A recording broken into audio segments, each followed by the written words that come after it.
దావీదు రాసిన కీర్తన 145వ అధ్యాయం 11వ వచనం నుంచి మార్చి చదువు. ఆయన రాజ్య మహోన్నత ప్రభావమును ఆయన బలమును నరులకు తెలియజేయుటకై నీ భక్తులు నీ రాజ్య ప్రభావమును గూర్చి చెప్పుకొందురు, నీ శౌర్యమును గూర్చి పలుకుదురు.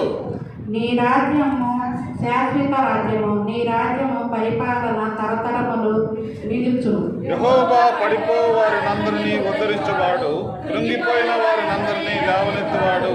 సజీవులను కన్నులను నీ వైపు చూస్తున్నవి, తగిన కాలమందు నీవు వారికి ఆహారం ఇచ్చేదవు.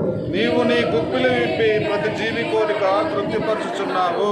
యెహోవా తన మార్గములన్నిటిలోనూ నీతి గలవాడు, తన క్రియలన్నిటిలోనూ కృప చూపువాడు.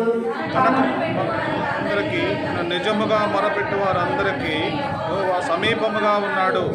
తన యందు భయభక్తులు గల వారి కోరిక ఆయన నెరవేర్చును, వారి మొర ఆలకించి వారిని రక్షించును. యెహోవా తన్ను ప్రేమించు వారిని అందరినీ కాపాడును, అయితే భక్తిహీనులందరినీ నాశనము చేయును. నా నోరు యెహోవాను స్తోత్రం చేయును, శరీరులందరూ ఆయన పరిశుద్ధ నామమును నిత్యమును సన్నతించునుగాక. తన పరిశుద్ధ వాక్యమును దీవించునుగాక. ఆమేన్. హల్లెలూయా. హల్లెలూయా.